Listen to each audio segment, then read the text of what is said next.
Kepanikan terjadi di Rumah Sakit Hermina Jatinegara, Jakarta Timur, Rabu pagi. Para pasien rawat inap dievakuasi perawat keluar gedung. Sementara petugas pemadam berjibaku memadamkan api yang diketahui berasal dari ruang pengambilan nomor antrian di ruang farmasi. Meski sumber api cepat teratasi, namun asap masih meliputi seisi ruangan. Petugas pemadam kebakaran harus menggunakan alat khusus untuk menyedot asap. Sementara para pasien telah dikeluarkan keluar gedung untuk sementara dipindahkan ke unit gawat darurat. Hingga kini petugas masih menyelidiki penyebab pasti kebakaran itu. Dari Jakarta, Rio Manik, iNews melaporkan.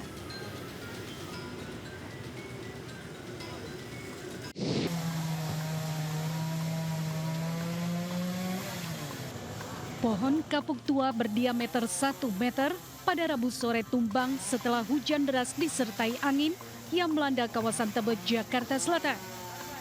Hingga malam tadi petugas gabungan Damkar dan BPBD berusaha mengevakuasi batang pohon yang menutupi jalan Tebet Timur Dalam. Selain menutup jalan, pohon tumbang juga menimpa sebuah kios, sepeda motor, dan saluran kabel udara.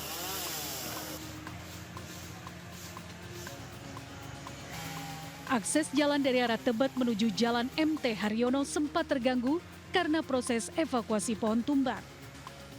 Untuk saat ini sementara dialihkan jalannya karena ditutup karena masih penanganan oleh tim BPBD, PPSU, Damkar dan juga Pertamanan. Jadi saat ini jalan dialihkan. Lebih dari 20 petugas dikerahkan untuk mengevakuasi batang pohon yang tumbang. Proses harus selesai malam ini agar tidak mengganggu aktivitas warga pada pagi hari.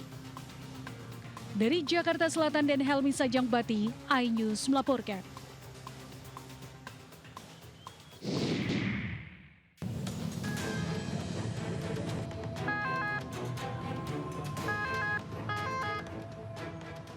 Warga dikejutkan dengan tewasnya seorang pria di jalur rel kereta api di kawasan Volvo Pasar Minggu, Jakarta Selatan.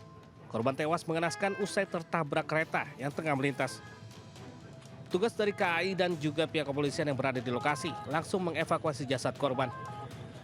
Tugas pun tidak menemukan identitas pada diri korban. Diketahui korban tewas tertabrak kereta komuter lain yang melaju dari arah Manggarai menuju Bogor. Pada saat menyeberang, korban diduga menggunakan headset hingga tidak mendengar bunyi kereta. Lagi mau beli sarapan, terus dia pakai headset, bukan kunci itu di mobil. Itu aja yang saya tahu. Berarti dia nyebrang dari arah sana? Iya. Oh, mau ke sini? Iya, itu kan ada bolongan. Tuh, gede banget bolongan. Ketabraknya kereta yang jurusan mana, Bu? Katanya arah ke Bogor. Selanjutnya korban langsung dibawa ke Rumah Sakit Pusat Fatmawati, Jakarta Selatan guna kepentingan autopsi. Kasus ini kini ditangani oleh pihak kepolisian wilayah Jakarta Selatan. Dari Jakarta, Rizky Valuvia, News melaporkan.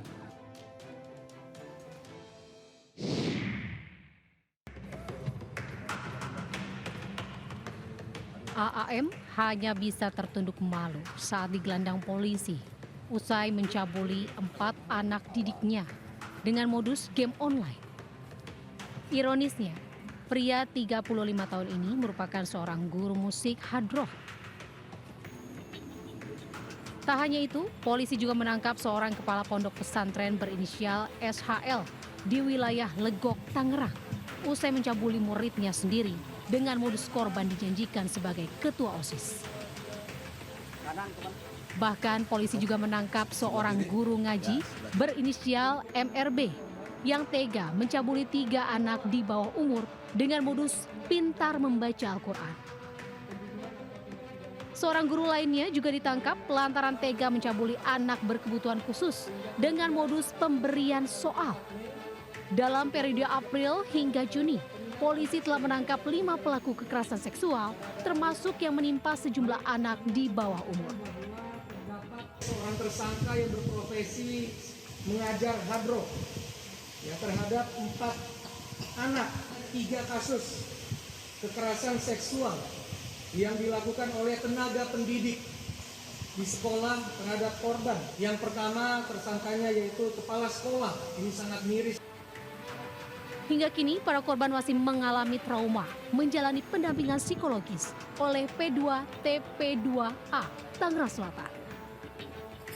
Akibat perbuatannya, para pelaku dijerat dengan pasal berlapis tentang perlindungan anak dan kekerasan seksual dengan ancaman 20 tahun penjara. Dari Tangerang Selatan, Banten, Nunung Purnomo, iNews melaporkan.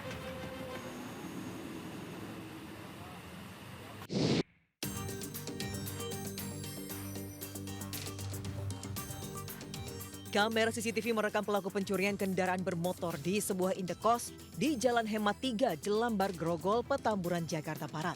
Pelaku yang merupakan sepasang kekasih ini turun dari lantai atas indekos kemudian mengintai situasi di area parkiran. Melihat situasi yang sepi, pelaku perempuan keluar dari area kos sementara pasangannya melancarkan aksinya.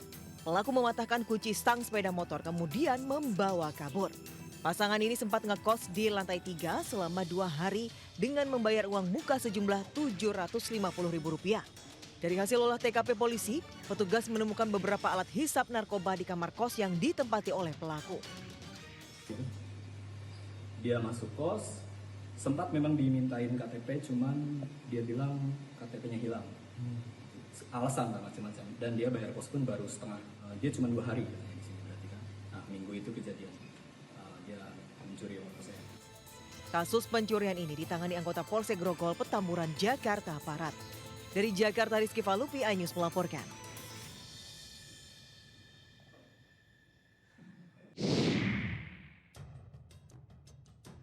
Ratih Reynada, warga Kelurahan Pedurenan, Mustika Jaya, Kota Bekasi ini hanya bisa terbaring lemah di kasur lantai rumahnya. Ibu muda berusia 30 tahun ini mengalami lumpuh total pasca operasi sesar 9 bulan yang lalu. Operasi kelahiran anak keempatnya ini dilakukan di RSUD Dr. Casbullah Abdul Majid, Bekasi. Diduga saat operasi Ratih disuntik oleh obat bius kadaluarsa dan tidak bekerja maksimal. Sehingga saat dilakukan pembedahan Ratih histeris, merasakan sakit yang luar biasa. Dikira saya, dokternya datang ke saya megang perut ditanya, udah berasa belum apa masih gimana gitu kan. Ini enggak, taunya mandi belum. Dokternya buka sarung tangan, dia duduk ke bangku yang pojok lah gitu. Dia ngomong, ini kalau nggak dilihat kadaluarsa nih.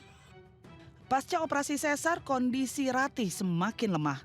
Diagnosa dokter yang menangani juga berubah-ubah dan tidak jelas. Terkait dugaan malpraktik, pihak RSUD Dr. Casbullah Abdul Majid Bekasi membantah kelumpuhan akibat obat bius kadaluarsa, namun diakibatkan oleh penyakit TB tulang belakang yang parah. Dari saraf konsul ke bagian paru-paru, dari paru-paru terus kembali sama saraf ada MRI, keluar hasil ternyata banyak TBC di tulang belakang. Selain mengalami kelumpuhan, Ratih kini harus berjuang menghadapi kesulitan ekonomi lantaran ia tidak bisa lagi bekerja dan ditinggalkan oleh suaminya. Untuk menghidupi keempat anaknya, Ratih terpaksa bergantung kepada orang tuanya yang bekerja sebagai ojek pangkalan. Sementara Pemkot Bekasi menurunkan tim investigasi untuk menyelidiki dugaan malpraktik ini.